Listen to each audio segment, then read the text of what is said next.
नमस्कार दोस्तों, स्वागत है आपका हमारे YouTube चैनल सूर्य IQ एकेडमी में। आज हम एक ही महत्वपूर्ण चैप्टर कर रहे हैं, economic growth and economic development. RPSC digital social science के इकोनॉमिक्स पार्ट में ये चैप्टर है।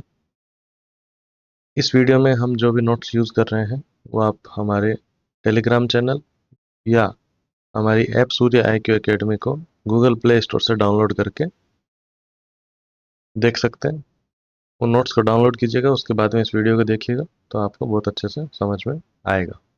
चलिए स्टार्ट करते हैं आज का chapter, economic growth and economic development. कोई भी जो सोसाइटी है उसको अगर इवेल्युएट करना है, उसको पता करना है कि कैसी है, तो उसके लिए दो कंसेप्ट यूज किए जाते हैं। पहला है इकोनॉमिक ग्रोथ, दूसरा है इकोनॉमिक डेवलपमेंट। और ये क्या है, एक नेशन की प्रोग्रेस को डिफरेंट तरीके से बताता है। एक नेशन कितना डेवलप्ड है नहीं है, वो डिफरेंट स्टेज बताता है उस नेशन की। अब उसमें हम बात कर ले इकोनॉमिक ग्रोथ की। इकोनॉमिक ग्रोथ क्या है, आर्थिक वृद्धि क्या है? ये क्वांटिटेटिव मेजर है। क्वांटिटेटिव मेजर है क्वांटिटेटिव मेजर है कि कंट्री की countries real national and per capita income increases over a long period. ये किस पे फोकस करता है? Real output of goods and service. ये मात्रात्मक है। मात्रात्मक मतलब पिछले साल अगर इंडिया में 100 गुड्स प्रोड्यूस हो रहे थे 1000 रुपए के, इस साल 200 हुए हैं 2000 रुपए। ये क्या हो गया? क्वांटिटेटिव, मात्रात्मक मेजर हो गया कि भाई इकोनॉमिक ग्रोथ है, इस कंट्री में इकोनॉमिक ग्रोथ है। ये तो हो गया ओवर द पीरियड। अब आपकी मान लीजिए आपकी इनकम लास्ट ईयर 5000 रुपये थी, इस साल 6000 रुपये हो गई। तो ये क्या हो गया? इकोनॉमिक ग्रोथ है आपकी पर्सनल पर कैपिटा इनकम में। पर्सनल इनकम में हो गई। ये होगी ओनली इकोनॉमिक ग्रोथ। ये क्या है? Numbers game. अब आ जाते हैं इकोनॉमिक डेवलपमेंट। ये क्या है? ये क्वालिटेटिव कंसेप्ट है। ठीक है, गुणात्मक कंसेप्ट है। एक sustained improvement in the material wellbeing of society. Sustained improvement, इसमें क्या होता है? प्रोग्रेसिव शिफ्ट होता है सोशल इकोनॉमिक स्ट्रक्चर में। लाइक अब समझिए, पहले जो स्कूल्स होते थे और आफ्टर इकोनॉमिक इतनी सारी ग्रोथ हुई, उसके बाद में जो स्कूल्स में एजुकेशन होती है उसमें जो डिफरेंस आता है, या आपकी मान लीजिए हेल्थ है, ठीक है, पहले क्या था कि विदाउट एनी मशीनरी वगैरह अवेलेबल नहीं थी, तो कोई स्क्रीनिंग वगैरह नहीं होके डॉक्टर क्या प्रिस्क्राइब करते थे? Medicine as per their experience. अभी क्या आ गए? मल्टीपल टेस्ट आ गए, तो टेस्ट करवा लेते हैं, उसके बाद में डॉक्टर प्रिस्क्राइब करता है मेडिसिन। तो ये क्या है? एक शिफ्ट हुआ है हेल्थ में, एजुकेशन सिस्टम में। तो ये सब क्या हो गया? ये रियल इकोनॉमिक डेवलपमेंट दिखाता है एक कंट्री के। तो इसमें क्या है, बहुत सारे जो फैक्टर्स हैं, तो सोसाइटी में जो बहुत सारे लोग हैं उनकी जो प्रोग्रेसिव शिफ्ट होते हैं, कई सारे जो सोशो इकोनॉमिक स्ट्रक्चर हैं उसमें जो प्रोग्रेस होती है उसको इकोनॉमिक डेवलपमेंट बोलते हैं। एक तीसरा कंसेप्ट है सस्टेनेबल डेवलपमेंट। अब वो क्या होता है? ऐसा development that meets the needs of the present. आज की नीड्स को पूरा करता है without compromising the ability of future generation to meet their own needs. Future में अगर मान लीजिए वाटर है, आज हम वाटर यूज कर रहे हैं, बट उतना ही यूज करें कि हम पूरा वाटर रिसोर्सेज को डिस्ट्रॉय ना करें, ताकि फ्यूचर जनरेशन जो भी है वो भी अपनी जो नीड्स हैं वो पूरी कर पाए वाटर की। इस टाइप से जो डेवलपमेंट होता है, सस्टेनेबल डेवलपमेंट करना चाहिए। तो अर्थ के जो रिसोर्सेज है वो तो लिमिटेड है। ऐसा तो है नहीं कि आप निकालते जाएंगे वो आते जाएगा, ऐसा तो है नहीं कि भाई आपने आज माइनिंग की, तो कोल आ रहा है, फिर वो किसी दिन तो खत्म होगा। तो उन रिसोर्सेज को लिमिटेड यूज करना, मतलब आज की जो नीड्स है उतने, उनको फालतू वेस्टेज नहीं करना। तो वो कंसेप्ट है सस्टेनेबल डेवलपमेंट। फिर है ह्यूमन डेवलपमेंट। ये है process of enlarging people's choices. ठीक है, लोगों की चॉइसेस है, उसको बड़ा करना। उनके पास मल्टीपल चॉइसेस रहनी चाहिए ताकि वह, अब इसमें क्या है, थ्री एसेंशियल चॉइस क्या है, living a long and healthy life, knowledge acquire करना, और रिसोर्सेज का एक्सेस होना चाहिए ताकि वो डिसेंट स्टैंडर्ड ऑफ लिविंग कर पाए। तो ये जो लोगों की चॉइसेस हैं उनको बढ़ाना, तो ताकि वो लॉन्ग एंड हेल्दी लाइफ जी सके। बहुत सारी चॉइसेस दे देना, और नॉलेज की चॉइसेस दे देना। आप यहाँ से एजुकेशन ले सकते हैं, आप घर पे ही एजुकेशन ले सकते हैं, ऑनलाइन ले सकते हैं, ये सब। तो ये हो गया ह्यूमन डेवलपमेंट। ये हो गया बेसिक बेसिक जो डेफिनेशन है, कोर कंसेप्ट जो है, वो ये हो गया। अब बात कर लेते हैं इनमें डिफरेंसेस की। इकोनॉमिक ग्रोथ क्या हो गया? क्वांटिटेटिव इंक्रीज हो गया जीडीपी में या पर कैपिटा इनकम में। ठीक है, ये मात्रात्मक है। इकोनॉमिक डेवलपमेंट क्या है? गुणात्मक है। ये क्वालिटी ऑफ लाइफ को दर्शाता है। ठीक है, अब इसमें फैक्टर्स कौन से होते हैं? इसमें फैक्टर्स होते हैं जीडीपी के, कंजम्पशन के, गवर्नमेंट ने कितना स्पेंड किया। ये केवल आंकड़ों पे बात करता है। इन्वेस्टमेंट कितना है, नेट एक्सपोर्ट कितना है। ये क्या है, ह्यूमन कैपिटल में ग्रोथ कितनी हुई, इनइक्वालिटी कितनी कम हुई। लोगों में इक्वलिटी होनी चाहिए, उनको एक जैसा वो मिलना चाहिए कि अपॉर्चुनिटी मिले। ये मेजर्ड क्या है? रियल जीडीपी ग्रोथ से आप मेजर कर सकते हो। इसको मेजर करना हो तो क्या, ह्यूमन डेवलपमेंट इंडेक्स हो गया, जेंडर इनइक्वालिटी इंडेक्स हो गया। मान लीजिए एक काम के लिए 1,000 रुपये मिलते हैं मेल को, तो 1,000 रुपये ही फीमेल को मिलने चाहिए। इस टाइप की जो, अभी क्या होता है कि 1,000 रुपये तो मेल को देते हैं और फीमेल को देते हैं 200 रुपये, 500 रुपये। तो ये क्या हो गया, इनइक्वालिटी है, वो नहीं होनी चाहिए। मल्टी डायमेंशनल पॉवर्टी इंडेक्स हो गया। बहुत सारे पैरामीटर पे पॉवर्टी जज की जाती है। उस इंडेक्स को भी, उस इंडेक्स को कंसिडर करना, उससे मेजर करना कि सोसाइटी में कितनी पॉवर्टी है। लिटरेसी रेट्स, इससे पता चलता है, ये सब आप निकालते हैं तो आपको पता चलता है सोसाइटी का रियल में इकोनॉमिक डेवलपमेंट क्या था। गुणात्मक, क्वालिटी, क्वालिटी कैसी बनी है, मतलब सोसाइटी क्वालिटी कैसी है। ठीक है, उसको मेजर हम कर सकते हैं। इफेक्ट क्या होता है? इसमें क्वांटिटेटिव चेंजेस आते हैं। हर बार बंदा सोचता है कि इस बार 10% ग्रोथ है, अगली बार 12% होनी चाहिए मेरी इनकम, फिर 15% होनी चाहिए। इसमें क्या होता है, इकोनॉमिक डेवलपमेंट क्वालिटेटिव चेंजेस होते हैं। मान लीजिए इस बार हम 50,000 वाली स्कूल में पढ़ रहे थे, वो थोड़ी ठीक थी। अब अगले साल हम पेरेंट्स सोचते हैं इसको 70,000 वाले में कराएंगे, वहाँ पे और बेटर एजुकेशन देते हैं, वहाँ पे क्वालिटी ऑफ एजुकेशन भी ज़्यादा बेटर है, मल्टीपल चीज़ें बच्चों को सिखाते हैं। तो ये हो गया क्वालिटेटिव चेंज। रिलेवेंस क्या है?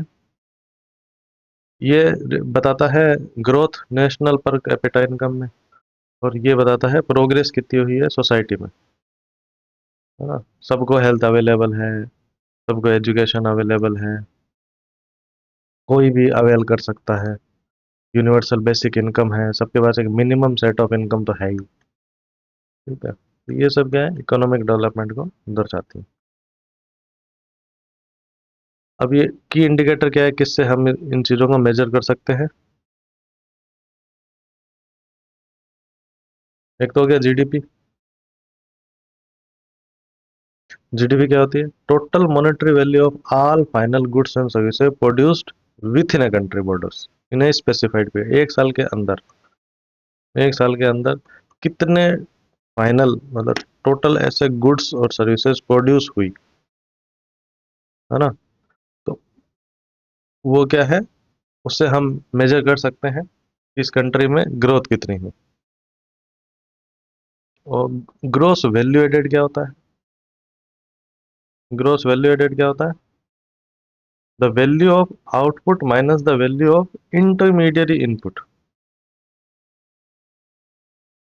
अब मान लीजिए आप कोई भी चीज बनाते हैं, उसके लिए रॉ मटेरियल लेके आते हैं।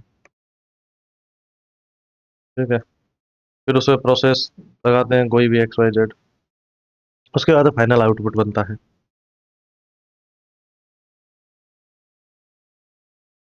ठीक है।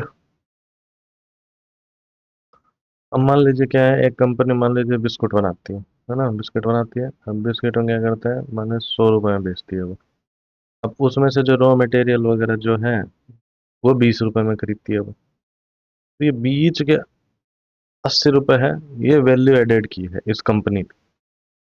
ठीक है, इस प्रोडक्ट में 20 रुपये पे रॉ मटेरियल खरीद के 80 रुपये की वैल्यू ऐड करके 100 रुपये में बेच रही है। 80 रुपये की वैल्यू ऐड की, ये क्या हो गया, ग्रोस वैल्यू एडेड। ठीक है, इसको हम क्या करते हैं, कंपनी लेवल पे क्या करते हैं, पर वर्कर निकाल लेते हैं कि मान लीजिए 80 के लिए 8 वर्कर लगे, तो हर वर्कर ने 10 रुपये की वैल्यू ऐड की। तो ये कंपैरिजन के लिए ठीक हो जाता है। उसको बोला ग्रोस वैल्यू एडेड। इससे भी हम मेजर कर सकते हैं। आगे चलते हैं। पोटेंशियल जीडीपी क्या होता है, the maximum sustainable rate an economy can grow when all its resources labour capital technology are used to their fullest. अगर मान लीजिए इंडिया में, मान लीजिए 100 मशीनें लगी, अभी इंडिया में क्या है, इतना कंजम्पशन नहीं है, इतने लोग अमीर नहीं है, या इंडिया का एक्सपोर्ट कम है, तो मान लीजिए 60% ही मशीनें यूज होती हैं। तो अपनी ग्रोथ कितनी आ रही है, 8% की आ रही है। अब अगर ये 100 की 100 यूज होने लगे, मतलब 100 मशीनें की 100% कैपेसिटी यूज हो जाए, तो इकोनॉमिक ग्रोथ 8 की जगह कितनी होगी, 12 होगी। तो इसको क्या बोलते हैं, पोटेंशियल। पोटेंशियल मतलब कितनी संभावना है जीडीपी की, अगर हम सारे रिसोर्स है, मतलब मान लीजिए पूरे इंडिया के सारे लोग काम करने लग जाएं, सारी जो कैपिटल है वो यूज हो जाए, सारी मशीनें जो है, टेक्नोलॉजी है वो यूज हो जाए, तो ग्रोथ कितने आएगी। ह्यूमन डेवलपमेंट इंडेक्स, ये आपको अभी बताया था। ये एक इंडेक्स होता है जो मेजर करता है कि 3 एरिया में आपने क्या क्या डेवलपमेंट किया है। जैसे long and healthy life, life expectancy कितनी है। पहले 30 साल जीते थे लोग, फिर 40 साल हुआ, अभी 70 साल हो गया है। तो ये लाइफ है। नॉलेज, सबको एजुकेशन मिल रही है नहीं मिल रही है, पहले नहीं मिलती थी, आजकल सभी के लिए मैंडेटरी है, फ्री फ्री भी है एजुकेशन। और स्टैंडर्ड ऑफ लिविंग भी डिसेंट हो। इंडिया की रैंक क्या है, 134 है आउट ऑफ 193, 2022 में। मल्टी डायमेंशनल पॉवर्टी, बहुआयामी गरीबी की सूचना, ये क्या है, इंडिकेटर्स बताता है हेल्थ एजुकेशन स्टैंडर्ड और लिविंग में। ठीक है, अब ये क्या बताता है, अगर इन तीनों को कंपेयर किया जाए तो इंडिया में कितना है, 2023 में हमें मल्टी डायमेंशन इंडेक्स में क्या बताया, 11.3% जो पॉपुलेशन है वो मल्टी डायमेंशनली पुअर है। ठीक है, इन पैरामीटर्स पे पुअर है। ठीक है। अब इश्यूज क्या है, जो ये अपन मेजर करते हैं, इनके कई कई तरीके अपन को पता चल गए। अब इसमें इश्यूज क्या है वो देख लेते हैं। जीडीपी में क्या इशू आता है, ये इकोनॉमिक साइज तो बता देता है, बट अनएम्प्लॉयमेंट कितना है, इनइक्वालिटी कितनी है, भुखमरी कितनी है, हंगर कितनी है, वो। अब होम प्रोडक्शन है, जैसे घर पे जो मदर है वो केयर वर्क करती है, हाउस होल्ड के काम करती है सारे, उसको हम मानते नहीं है, उसको हम इग्नोर कर देते हैं जीडीपी की वजह। डेप्रिसिएशन, अकाउंटिंग नहीं होती है। जैसे अपन ने मशीन खरीदी खरीदी हुई थी, ये हर साल डेप्रिशिएट भी तो होगी। ठीक है, तभी तो हम नई नई लेंगे, कि हर बार टेक्नोलॉजी नई आती रहेगी, तो इसलिए हमें न्यू भी खरीदनी है, तो इसकी अकाउंटिंग भी कई बार भूल जाते हैं।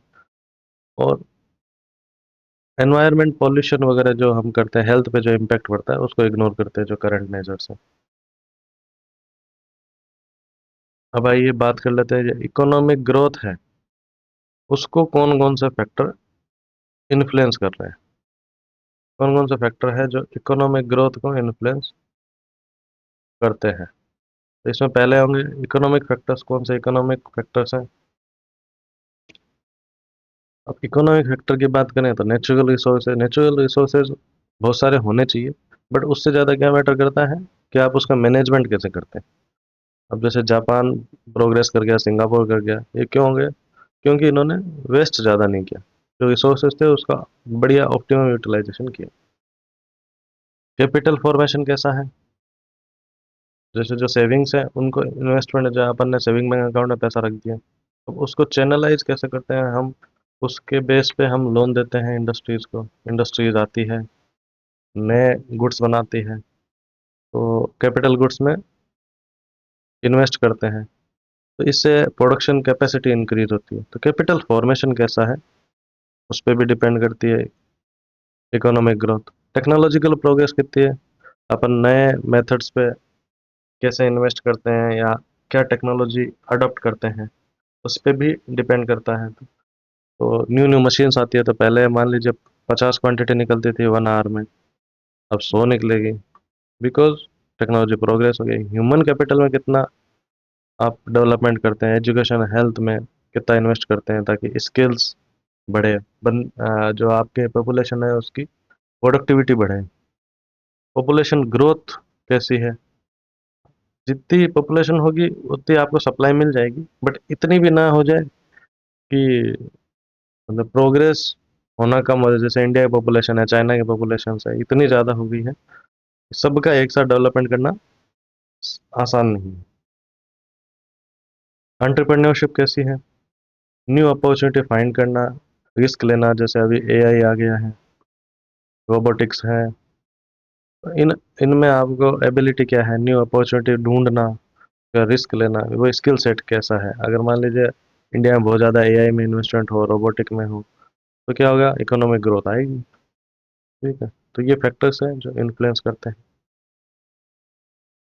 अब नॉन इकोनॉमिक फैक्टर्स की बात कर लें, जब पॉलिटिकल फैक्टर्स हो गए, पॉलिटिक्स कैसी है, कोई भी कंट्री की पॉलिटिक्स ऐसी है, मान लीजिए एक ही सरकार कंटिन्यू रहती है 10-15 साल, तो जो इन्वेस्टर्स है या बाहर से जो लोग आते हैं उनको पता रहता है कि इनकी जो वो इकोनॉमिक पॉलिसीज हैं वो काफ़ी स्टेबल रहेगी, तो वो अपना बिजनेस प्लान कर सकते हैं। ठीक है, स्टेबिलिटी कितनी है, एडमिनिस्ट्रेशन कितना ऑनेस्ट है, ऐसा नहीं कि भाई चोरी चकारी चली हुई है, करप्शन ही करप्शन हो। तो अगर एक अपराइट सोसाइटी होगी तो लोग इन्वेस्ट भी करेंगे। पॉलिटिकल फैक्टर पे सोशल साइकोलॉजिकल फैक्टर कैसा है, वैल्यूज क्या है, एजुकेशन के साथ चेंज होती है। पहले लोग सोचते थे कि बाहर नहीं जाना चाहिए, और आजकल की जो जनरेशन है उसमें अपन को एजुकेशन ज़्यादा दी गई, कई सारे आइडियाज से वो अवेयर हुए, तो उनको क्या लगता है बाहर भी जा सकते हैं। तो सोशल साइकोलॉजिकल फैक्टर क्या है, अगर कोई कस्टम रोकती है कि नहीं बाहर नहीं जाना, तो वो एजुकेशन से बाहर हो सकता है। सोशल साइकोलॉजिकल फैक्टर्स कैसे हैं, पहले ऐसा लगता था एक स्टेट से दूसरे स्टेट नहीं जाना, वो अब नहीं है, अब कोई भी उठ के चल जाता है। तो ये क्या है, एजुकेशन का प्रभाव। तो ये नॉन इकोनॉमिक फैक्टर है, वो भी ग्रोथ को इम्पेक्ट करते हैं। तीसरा क्या है, सोसाइटी में क्या है, एक डिज़ायर क्या है कि प्रोग्रेस करने की डिज़ायर क्या है, मटेरियल बेटरमेंट के लिए, कि भाई मेरे बाप दादा 100 रुपये कमाते थे, मैं 500 रुपये कमाऊंगा, तो उसके लिए मेरे को क्या करना पड़ेगा, वो एक डिज़ायर होनी चाहिए सोसाइटी में। तो इससे क्या होता है, इकोनॉमिक ग्रोथ होते हैं। अब इसी से रिलेटेड एक कंसेप्ट और है, इंक्लूसिव ग्रोथ, वो भी देख लेते हैं। इंक्लूसिव ग्रोथ क्या हो गया, समावेशी विकास। समावेशी विकास, ये कौन सी इकोनॉमिक ग्रोथ होगी जो क्रिएट करती है opportunity for all segment of the population. अब ऐसा नहीं केवल रिच रिच लोगों का डेवलपमेंट होता रहे, सोसाइटी में जो गरीब हैं उनका भी डेवलपमेंट हो, मिडिल क्लास है उनका भी हो, तो सभी का एक समावेशी इंक्लूसिव ग्रोथ होनी चाहिए, न कि बस केवल एक क्लास का डेवलपमेंट हो। ठीक है, ये क्यों जरूरी है, क्योंकि इंडिया में इनइक्वालिटी बहुत ज़्यादा है, गरीब रिच और पुअर में बहुत ज़्यादा डिफरेंस है, क्योंकि टॉप 1% है वही 40% नेशनल वेल्थ होल्ड करते हैं। तो ये इंक्लूसिव ग्रोथ होनी चाहिए। अब क्या फीचर होते हैं, अंडर अंडर डेवलप्ड या डेवलपिंग कंट्रीज के क्या होते हैं फीचर्स, पर कैपिटा इनकम लो होती है, डेवलप्ड नेशन से काफ़ी कम होती है। ठीक है, डेवलप नेशन की मान लीजिए $1000 है, तो यहाँ पे $20 होगी, $50 होगी, $100 होगी। ठीक है, पॉवर्टी बहुत ज़्यादा होती है, प्रोडक्टिविटी भी काफ़ी कम होती है। क्यों? क्योंकि मशीनरी हम उसमें इन्वेस्ट कर नहीं सकते, बहुत कम करते हैं, न्यू मशीनरी नहीं आती, टेक्नोलॉजी की अपनी बैकवर्डनेस है। ठीक है, अनएम्प्लॉयमेंट बहुत ज़्यादा है। तो ये क्या फीचर्स होते हैं अंडर डेवलप्ड या डेवलपिंग कंट्रीज की। अब इंडिया की जो ग्रोथ की ट्रेजेक्टरी है उसके डिस्कस और फ्यूचर की आउटलुक देख ले। हिस्टोरिकल कॉन्टेक्स्ट देखते हैं, 50-60s में क्या है, सोशलिस्ट ड्रिवन इंडस्ट्रियलाइजेशन हुआ, जो गवर्नमेंट ने एंटरप्राइज बनाए, पीएसयूज बनाई, और उसी से डेवलपमेंट हुआ कि हम रशियन मॉडल पे, रशिया के जो इकोनॉमिक मॉडल था उसी पे हम डेवलपमेंट कर रहे थे, क्योंकि हमारा देश आज़ाद हुआ था तो हमने ये मिक्स्ड इकोनॉमी का मॉडल अडॉप्ट किया था। लिटरेसी उस टाइम 14% ही थी। 60-70 में क्या ग्रीन रिवॉल्यूशन, हरित क्रांति आई, अपने फूड सिक्योरिटी बढ़ गई, बट इंडस्ट्री का इतना कोई डेवलपमेंट नहीं हुआ। 1991 में रिफॉर्म हुआ, उसमें क्या लिबरलाइजेशन हुआ, प्राइवेटाइजेशन हुआ, ग्लोबलाइजेशन हुआ, एलपीजी रिफॉर्म्स आए। तो पहले लाइसेंस हर चीज़ के लिए लेने पड़ते थे, वो अब ख़त्म किया गया। तो इंडस्ट्रीज में फिर डेवलपमेंट आया। प्रेजेंट सिनेरियो क्या है, इंडिया फिफ्थ से फोर्थ आ गई है अभी तो, इकोनॉमी बन गया है फिफ्थ फोर्थ लार्जेस्ट इकोनॉमी है, अभी थर्ड इकोनॉमी में बन जाएंगे। ग्रोथ एस्टिमेटेड क्या है, 7 से 8% के बीच में रह रही है। अब क्या है, मिडिल क्लास का ट्रैप चल रहा है। मिडिल क्लास का ट्रैप क्या है, जो मिडिल इनकम लेवल है वो लगभग 11% ही रह रहा है।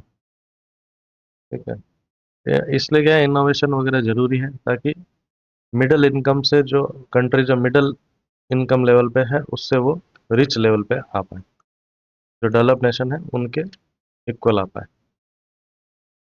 बाकी हमारा विजन क्या है, विकसित भारत का है 2047 तक।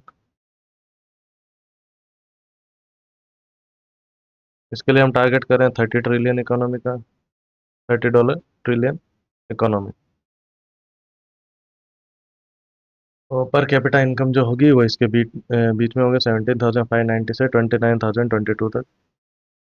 और ये किस पे डिपेंड करता है, एग्रीकल्चर पे, एमएसएमई पे, इन्वेस्टमेंट पे, एक्सपोर्ट पे। तो ये हमारा विजन है फ्यूचर का। तो इस तरह आपको समझ आ गया होगा इकोनॉमिक इकोनॉमिक ग्रोथ डेवलपमेंट में क्या डिफरेंस होता है और इनको कैसे मेजर करते हैं। ऐसे ही हमारे वीडियो को लाइक, शेयर और हमारे चैनल को सब्सक्राइब करें। मिलते हैं अगले वीडियो में। और इसके रिलेटेड आपको अगर एमसीक्यू करने हो तो आप हमारी ऐप सूर्य IQ एकेडमी को गूगल प्ले स्टोर से डाउनलोड कर सकते हैं। वहाँ पे टेस्ट सीरीज लाइव है, आप उसको उन क्वेश्चंस को अटेम्प्ट कीजिए और अपना प्रिपरेशन का लेवल आप टेस्ट कर सकते हैं। चलिए मिलते हैं अगले वीडियो में, बहुत बहुत धन्यवाद।